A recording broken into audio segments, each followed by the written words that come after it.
So hello and welcome to Bong PNPC আবার একটা Indian ফুটবলের ভিডিওতে প্রত্যেককে ওয়েলকাম। ন্যাশনাল টিমে 41 জনের একটা প্রবাবল লিস্ট বার করা হয়েছিল, বাট সেখান থেকে 9 জন প্লেয়ারকে কিন্তু আপাতত সাইড করা হলো ইনজুরি এবং পার্সোনাল রিজনসের ওপর বেস করে। সেই নিয়ে কথা বলবো এবং অবশ্যই আইএসএল এ প্লেয়ার বা কোচ রিলেটেড যা কিছু আপডেট বা রুমার এই মুহূর্তে উঠে আসছে সব কিছুই শেয়ার করার চেষ্টা করব।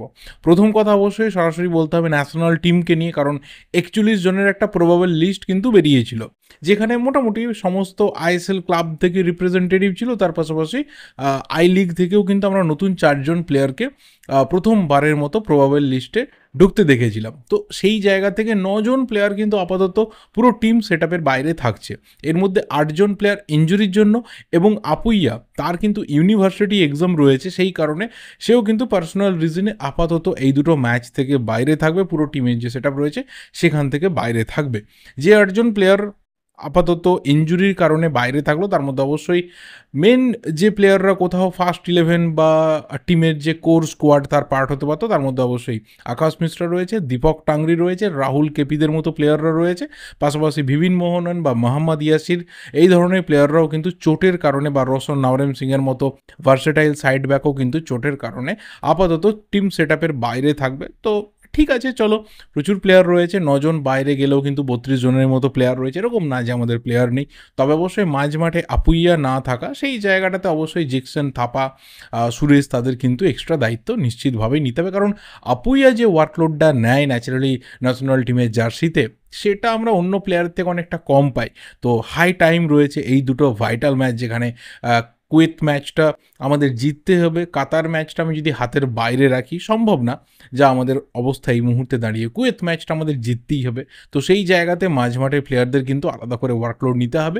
ভুবনেশ্বরে একটা বড় ক্যাম্প হবে, এবং তারপরে 6 জুন কিন্তু কলকাতাতে ম্যাচ রয়েছে কুয়েতের এগেনস্ট। অবভিয়াসলি সেই ম্যাচটা যখন হবে বা তার আগে যা কিছু পসিবিলিটিস উঠে আসবে বা ফাইনাল স্কোয়াড যেটা সিলেক্ট হবে দুটো ম্যাচের জন্য, সব কিছু নিয়েই কথা বলা যাবে। এরপর সরাসরি ঢুকতে হবে কিন্তু আইএসএল এর ট্রান্সফার মার্কেটের দিকে, যার মধ্যে প্রথম যে নামটা, সেই নামটা ইন্ডিয়ান ফুটবলে যথেষ্ট একটা পরিচিত নাম। প্রথমে এফসি গোয়ার কোচ হিসেবে, তারপর মোহনবাগানের কোচ হিসেবে মোটামুটি একটা মডারেট সাফল্য নিয়ে মোহনবাগান থেকে চলে যাওয়া কোচ ওয়ান ফেরান্দো, তিনি আবারও ইন্ডিয়া ফিরে আসতে পারেন, তিনি আবারও আইএসএলে ফিরে আসতে পারেন। এটা জোর গুঞ্জন কিন্তু গত কয়েক সপ্তাহে রয়েছে।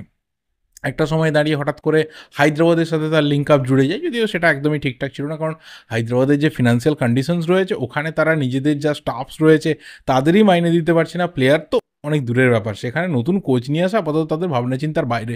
যতক্ষণ না নতুন করে তাদের ইনভেস্টার আসছে বা নতুন স্পন্সার্স আসছে, ততক্ষণ অবধি তাদের কোনো মুভমেন্ট হবে না। তারপর বেঙ্গালুরুর সাথে একটা লিঙ্ক আপ হয়, বাট আপাতত বেঙ্গালুরুর কোচের পজিশন কী হবে এখনও অবধি অজানা। পুরোটাই কিন্তু জারাগোজাকে সামনে রেখে এই মুহূর্তে সিগনেচার হচ্ছে। তবে অবশ্যই কোচিং একটা পরিবর্তন হওয়ার সম্ভাবনা বেঙ্গালুরুতে রয়েছে। কিন্তু কাল থেকে যে রুমারটা খুব স্ট্রংলি উঠে আসে, সেটা হচ্ছে ফেরান্দো কেরালা ব্লাস্টার্সের কোচ হতে পারেন। এবং এখানে কোথাও একদম কেরালার যারা ফ্যান্স রয়েছে বা ওখানে যারা মিডিয়াতে মোটামুটি একটু চেনা মুখ রয়েছে, তারাও এটা নিয়ে কথা বলতে শুরু করে যে হ্যাঁ, একটা পসিবিলিটিস তৈরি হচ্ছে। কোথাও ইভানের পরিবর্তে এমন একজন কোচকে নিয়ে আসা হচ্ছে যে ইন্ডিয়ান সয়েলে কিন্তু ট্রফি জিতেছে, এবং অবশ্যই এফসি গোয়াকে নিয়ে একটা খুব অ্যাভারেজ স্কোয়াডকে নিয়ে এফসি চ্যাম্পিয়ন্স লিগের মতো জায়গাতে পারফরমেন্স করেছে, এবং সেখানে মোটামুটি একটা ফাইট তুলে ধরতে পেরেছিল। তো সেই জায়গাতে কোথাও ফেরান্দোর এই যে লিঙ্ক আপ বা ফেরান্দোর এই যে ফিরে আসার একটা সম্ভাবনা, এটা নিয়ে কিন্তু জল্পনা ছড়ায়। এবং তার সাথে আরও একটা স্ট্রং রিউমার থাকে যে তার একজন প্রাক্তন প্লেয়ারের সাথে কিন্তু যে ক্লাবে সে জয়েন করবে সেখানে সে রিইউনাইট হতে চলেছে। তো এই ক্ষেত্রে অনেকে মনে করতে থাকে যে কেরালা ব্লাস্টার্স, কারণ সেখানে কিন্তু ঈশান পান্ডিতা রয়েছে, আর ঈশান পান্ডিতা এফসি গোয়াতে ফেরান্দোর আন্ডারে কি লেভেলে পারফরমেন্স করেছে সাবস্টিটিউট প্লেয়ার হিসেবে, এটা আমরা সবাই জানি। তো এখানে কোথাও 2-2 4 হওয়ার একটা চেষ্টা সবাই করে, বাট পরে কিন্তু মার্কাস পুরো এয়ারটাই ক্লিয়ার করে যে না, আপাতত কেরালার কোচ হওয়ার দৌড়ে কিন্তু ফেরান্দো নেই বা কোথাও কনসিডারেশনের জায়গাতে নেই। তবে অবশ্যই ফেরান্দো ফিরে এলে এবং একটা মডারেট টিমের দায়িত্ব পেলে, যেখানে হয়তো ফ্যানেদের খুব হিউজ প্রেসার নেই, এরকম টিমের দায়িত্ব পেলে, এটা অন্তত আমার যতটুকু ফুটবল মানে বোঝার ক্ষমতা রয়েছে সেখান থেকে বলতে পারি যে ও সাকসেস পাওয়ার মতো একজন কোচ। এবং যখন তুমি ভাই মোহনবাগানের কোচ হবে এবং সেই প্রেসারটা তুমি যদি হ্যান্ডেল করতে না পারো, তুমি যদি খুব অল্পতে ঘেঁটে যাও, বা একটা বিগ বাজেটের টিম যেটা হ্যান্ডেল করার ক্ষমতা ড্রেসিং রুমে তোমার নেই, সেখানে গিয়ে দাঁড়িয়ে হয়তো ফেরান্দোর মতো যত ভালো কোচই হোক না কেন, এই ইনিশিয়াল ফেজে হয়তো ফেল করতে পারে। সেই ক্ষেত্রে ওর এমন একটা টিম জয়েন করা দরকার, যদি ও আইএসএলে আসেও, যে কোথাও ফ্যানেদের যে ইমেন্স প্রেসারটা, সেই প্রেসারটা থাকবে না এবং একটা বিগ বাজেটের টিম, মানে মাথা থেকে পা অবধি সুপারস্টার প্লেয়ারে ভর্তি এরকম একটা টিম হবে না। তো সেই জায়গাতে আমার মনে হয় যে ফেরান্দো যদি একটা মডারেট টিমও পায়, সেখানেও দাঁড়িয়ে কিন্তু সাকসেসের রাস্তা দেখাতে পারে। ওর মধ্যে সেই কোয়ালিটি রয়েছে, ও সেই ফুটবলটা দেখিয়েছে আমাদের, কিন্তু কোথাও যখন একটা হাই বাজেটের টিম হয়ে গেছে তখনই গিয়েও ফেল করেছে। তো দেখা যাক ফেরান্দো ফেরে কি না, ফিরলে কতটা ভালো হবে, না ফিরলেই বা কী হবে। অবশ্যই সেটা নিয়ে তোমাদের যে ওপিনিয়ন রয়েছে শেয়ার করতে থাকো। দ্বিতীয় যে প্লেয়ারকে নিয়ে কথা বলতে হবে, সেই প্লেয়ার কিন্তু ট্রান্সফার মার্কেটের ওয়ান অফ দ্য একটা হট টপিক, এবং মাঝে মাঠে যে কটা ডিফেন্সিভ মিডফিল্ডার বিশেষ করে বা সেন্ট্রাল মিডফিল্ডার ইন্ডিয়ান ফুটবলে একদম টপ লেভেলে থাকে বা সামনের সারির দিকে থাকে, তার মধ্যে একজন প্লেয়ার জিকসন সিং। আপাতত কেরালা ব্লাস্টার্স তাকে নিয়ে কি করবে এখনও অবধি কিন্তু ক্লিয়ার না, এবং এটা ঠিক কথা যে জিকসনের কাছে বেশ কিছু ক্লাবের ইন্টারেস্ট যেমন রয়েছে, তার এজেন্টের কাছে কিন্তু অফারও রয়েছে। এখানে দুটো ইকুয়েশনস, নাম্বার ওয়ান, জিকসন তার যে কন্ট্রাক্ট এক্সটেনশনের ব্যাপার, সেটাতে কেরালার সাথে কোনো রকম কথাবার্তা এগোয়নি, এবং কেরালার একটা বাজেট ইস্যু রয়েছে, এটা আমরা সবাই জানি। হয়তো কিছু ফ্যান ফেভারিট প্লেয়ারকে ওরা ধরে রাখার চেষ্টা করবে, কিন্তু মাঝমাঠে যে জ্যাম্বেলটা হয়ে রয়েছে, মাঝমাঠে যে ভিড়টা হয়ে রয়েছে, সেটাতে ওরা কি করবে? কারণ আমি যদি জিকসনকে একটা সাইডে রাখি, ওই জায়গাতে কিন্তু দানিশ ফারুকের মতো প্লেয়ার রয়েছে যে এই সিজনে রেগুলার বেসিসে খেলেছে, বিভিন মোহনের মতো প্লেয়ার রয়েছে যার সাথে কন্ট্রাক্ট এক্সটেনশন হতে চলেছে এবং প্লেয়ারটা একটা ফিউচার ওদের। এবং থার্ড প্লেয়ার হচ্ছে মোহাম্মদ আজাহার, যারা দু ভাই এই সিজনে উঠেছে, আজাহার এবং আইমেন লেফট উইংয়ে, আজাহার সেন্ট্রাল মিডফিল্ড বা ডিফেন্সিভ মিডফিল্ডে। তো অলরেডি এই তিনজন প্লেয়ার রয়েছে, তার সাথে জিকসনের মতো ন্যাশনাল টিমের প্লেয়ার। তো এখানে কোথাও মাঝমাঠের যে ভিড়টা, সেই ভিড়টা নিয়ে কেরালা ব্লাস্টার্স কী করবে? কারণ তুমি চারজন এই ধরনের প্লেয়ারকে একটা টিমে রাখতে পারবে না, যে কোনো অন্তত পক্ষে এক থেকে দুজন প্লেয়ারকে তোমায় অফলোড করতে হবে, এবং পরবর্তী কোচ যিনি আসবেন তিনি যদি একজন বিদেশি সেন্ট্রাল ডিফেন্সিভ মিডফিল্ডারের দিকে ঝোঁকেন, তাহলে আরও একজন এক্সট্রা, মানে 1+1 দুজন ইন্ডিয়ান প্লেয়ারের কিন্তু গেম টাইমের উপর বিরাট বড় একটা স্যাক্রিফাইস আসতে চলেছে। তো কোথাও জিকসনকে সেই ক্ষেত্রে যদি কেরালা ছেড়ে দেয়, সেটা কেরালার জন্য লাভ হবে। আপাতত সেটা তারা করতে চাইছে না, কারণ একটা সিজন ওরা অন্তত আরও ট্রাই করতে চাইছে, নতুন কাউকে দায়িত্ব দিয়ে নতুন করে বিল্ড আপ করে, যে যদি সাকসেসের রাস্তাটা খুঁজে পাওয়া যায়। এতদিন তো বহু ঢাকঢোল পেটানো হয়েছে, এবার একটু স্লোলি মুভ করে যদি হয়। এই ক্ষেত্রে জিকসন যদি কেরালা ব্লাস্টার্স আগামী দিনে ছাড়ে, যদি এই সিজনে ট্রান্সফার ফি দিয়ে অন্য কোনো ক্লাবে নাও যায়, যদি ফ্রিতে মুভ করে, তাহলে কোথাও তার পসিবল যে ডেস্টিনেশন রয়েছে সেটা কিন্তু মোহনবাগানের দিকে হতে পারে। এটা নিয়ে মনে হয় না কারোর কোনো খুব একটা সন্দেহের জায়গা রয়েছে, কারণ টপ টিমগুলোতে ম্যাক্সিমাম ওই পজিশনে কিন্তু ভালো ইন্ডিয়ান ডিফেন্সিভ মিডফিল্ডার রয়েছে, এবং জিকসনের যে চাহিদাটা হবে, জিকসন যে এক্সপেকটেশনটা রাখবে একটা ক্লাবের থেকে স্যালারি ওয়াইজ, সেটা তখন মোহনবাগান কিন্তু পে করার জন্য রেডি থাকবে। অলরেডি মোহনবাগান রেডি আছে, যদি সব কিছু গ্রিন সিগন্যাল ওয়েতে এগোয়, তাহলে ট্রান্সফার ফি দিয়ে জিকসনকে নিয়ে আসার জন্য। কারণ মোহনবাগানে যে ডিফেন্সিভ মিডফিল্ডের জোনটা রয়েছে, সেই জায়গাতে একবার ভাবলে দেখা যাবে গ্লেন মার্টিন্সকে মোহনবাগান ছেড়ে দিচ্ছে। এটা এই মুহূর্তে মার্কেটে একটা টপ রিউমার। দীপক টাংরি নিশ্চিতভাবে ইয়াং প্লেয়ার, ভালো প্লেয়ার, লম্বা সময় অবধি মোহনবাগানে সার্ভিস দিতে পারে, কিন্তু দীপকের ক্ষেত্রে সবথেকে বড় সমস্যা যে ও এত পরিমাণে কার্ড প্রোন একটা প্লেয়ার, এত পরিমাণে কার্ড প্রোন প্লেয়ার। এই মুহূর্তে দাঁড়িয়ে আমার মনে হয় যে ইন্ডিয়ান ফুটবলে যতজন সেন্ট্রাল মিডফিল্ডার বা ডিফেন্সিভ মিডফিল্ডার রয়েছে, তার মধ্যে হাইয়েস্ট কার্ড প্রোন প্লেয়ার কিন্তু দীপক টাংরি।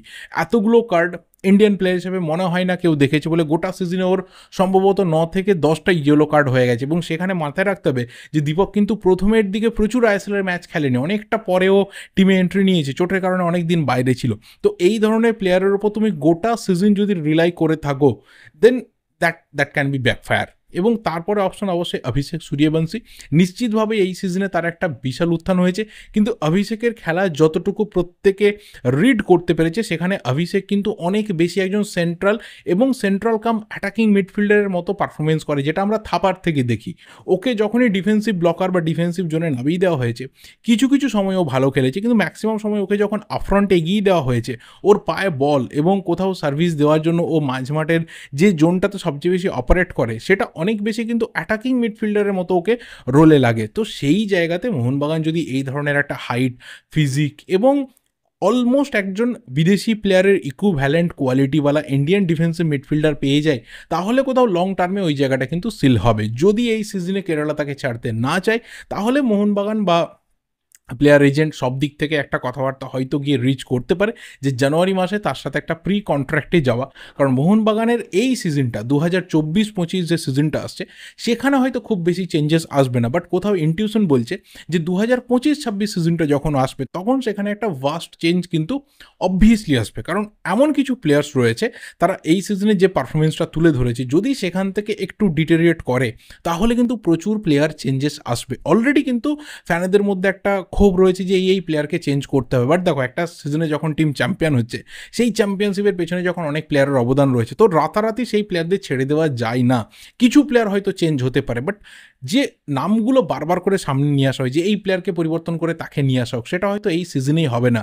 চ্যাম্পিয়নশিপের পরের সিজনে করে দেওয়া মানে অনেকটা চাপ কিন্তু টিমের সাথে এসে যায়। টিম একটা ব্যালেন্সের জায়গাতে রয়েছে, কোথাও স্কোয়াডের মধ্যে একটা ডেপথ খুঁজে পাওয়া গেছে, কোথাও একটা প্রপার যে সাপ্লাই লাইন সেটাও টিমের মধ্যে রয়েছে। তো আপাতত 24-25 সিজনটা হয়তো এই স্কোয়াড এগোবে, কিছু চেঞ্জেস নিয়ে। বাট 25-26 যখন একটা বড় পরিবর্তন আসবে, অন্ততপক্ষে 6-7 জন প্লেয়ারের যখন চেঞ্জেস আসবে তখন আরও বেশ কিছু প্লেয়ারকে আমরা ক্লাব বদল করতে দেবো। এবং নিশ্চিতভাবে মোহনবাগানকে তারপর আরও 4 বছরের যে প্ল্যানিং রয়েছে অন্তত 2028-29 সিজন অবধি সেটাতে আমরা এগোতে দেখব। তো এই ব্যাপারটা আপাতত পুরোপুরি জল্পনার স্তরে রয়েছে এবং কোথাও বিভিন্নভাবে যে চোরাগোপ্তা যে ব্যাপারগুলো ঢোকে সেই জায়গা থেকেই রয়েছে। তো কোথাও মোহনবাগানের টার্গেটে জিকসন সিং নিশ্চিতভাবেই রয়েছে।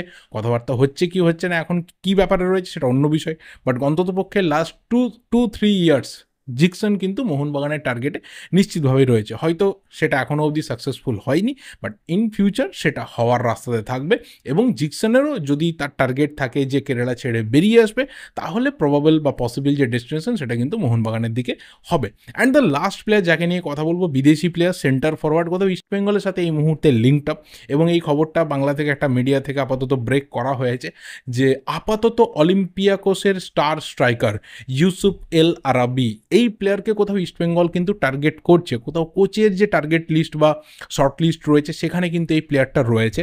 37 বছর বয়স। ইয়েস, এখানে দাঁড়িয়ে হয়তো অনেকে বাকিটা না শুনে সঙ্গে সঙ্গে নেগেটিভ কমেন্ট করবে, সো এখানেই বলে দেওয়া ভালো। 37 বছর বয়স, বাট ওর কেরিয়ারের দিকে যদি তাকানো যায়, লা লিগাতে 130টা ম্যাচ রয়েছে গ্রানাদার হয়ে। এশিয়াতে যদি বলি তাহলে সেখানে আল দুহেল বা আল হিলালের মতো ক্লাবে খেলার অভিজ্ঞতা রয়েছে। অলিম্পিয়াকসের হয়ে এই সিজনে কিন্তু উয়েফা ইউরোপা লিগ, কনফারেন্স লিগে খেলছে। কনফারেন্স লিগে সেমিফাইনাল সেকেন্ড লেগের ম্যাচ রয়েছে অ্যাস্টন ভিলার এগেনস্টে, যেটা অলরেডি ওরা কিন্তু অ্যাস্টন ভিলাকে 4-2 গোলে হারিয়ে রেখেছে। তো কোথাও ফাইনালের দিকে এক পা এগিয়ে রয়েছে। সব দিক থেকে কিন্তু প্লেয়ারটা মোটামুটি যত ক্লাবে খেলেছে বা যে পারফরমেন্স রেগুলার বেসিসে করে গেছে সেটা কিন্তু টপ নচ। 280টার মতো ক্লাব কেরিয়ারে গোল রয়েছে, 60-70টার মতো অ্যাসিস্ট রয়েছে। ন্যাশনাল টিমে মরক্কোর হয়ে নিয়ার অ্যাবাউট 50 ম্যাচেস রয়েছে। এবং যেটা বলছিলাম যে 37 ইয়ার্স এজ, এখানে হয়তো অনেকে বলবে যে এত বয়স্ক প্লেয়ার কেন, বুড়ো প্লেয়ার কেন ইস্টবেঙ্গল টার্গেট করছে। দেখো, একটা কথা ঠিক যে অবভিয়াসলি এই মুহূর্তে দাঁড়িয়ে হয়তো অনেকে ভাবতে পারে যে আন্ডার 30 বা 32 এজের যদি কোনো স্ট্রাইকার আসে তাহলে সেটা আমার টিমের জন্য ভালো। বাট তোমাকে ভাবতে হবে যে through out the ISL season হয়তো বলবে যে এত পুরোনো কাসুন্দি ঘেঁটে লাভ নেই ভাই। ফেরন কোরোমিনাসের মতো প্লেয়ার, বার্থোলোমিও ওগবেচের মতো প্লেয়ার, ইগর অ্যাঙ্গুলোর মতো প্লেয়ার, তারা কিন্তু প্রচণ্ড পরিমাণে কেরিয়ারের শেষের দিকে এসেছে, একদম লেট কেরিয়ারে এসেছে এবং তারপর শুধুমাত্র এসে গোল করেনি, তারা গোল্ডেন বুট অব্দি জিতে নিয়ে গেছে। তো তোমার মধ্যে যদি ভাই কোয়ালিটি থাকে প্লেয়ারের এবং সেই প্লেয়ার যদি ইন্ডিয়ান সয়েলে এসে গোল করার মতো ক্যাপাবিলিটিস রাখে, দেন তোমার প্লেয়ারের এজের দিকে তাকানোর খুব একটা প্রয়োজন আছে বলে মনে হয় না। বাট হ্যাঁ, ইস্টবেঙ্গলের ক্ষেত্রে প্রবলেমটা কোথায়, যে যেহেতু এর আগে বেশ কিছু প্লেয়ার তারা এমন একটা এজে এসেছে এবং তারপর এখানে এসে পুরোপুরি মুখ থুবড়ে পড়েছে, এটা কোথাও সেটা একটা ফ্যাক্টর যে আবারও একটা এজেড প্লেয়ার আবারও সেই কেরিয়ার শেষ করে একদম রিটায়ারমেন্টের জায়গাতে ইস্টবেঙ্গলে আসছে, এটা কোথাও না ঠিকঠাক সিগনেচার নাও হতে পারে। বাট প্লেয়ারটার দিকে যদি তাকানো যায়, এই সিজন আগের সিজন মোটামুটি যে পারফরমেন্সের দিকে তাকানো যায়, সেখানে আমার অন্তত মনে হচ্ছে যে ইন্ডিয়াতে এসে সে নিজের পারফরমেন্সটা করতে পারে। এরকম না যে পুরোপুরি বসে রয়েছে বা ফর্মে নেই, পারফরমেন্স নেই।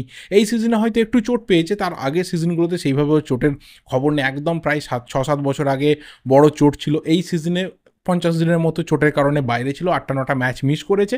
বাট ওভারঅল দেখতে গেলে লাস্ট 5-6টা সিজনে কিন্তু নিজেকে যথেষ্ট ভালোভাবে মেনটেন করেছে এবং কোথাও যদি একটা সিজনও ইস্টবেঙ্গল জার্সিতে খেলতে পারে তো খুব একটা খারাপ কিছু হবে বলে মনে হয় না। সো ওভারঅল যা কিছু বলার ছিল আমি বলে শেষ করলাম ভিডিওটা।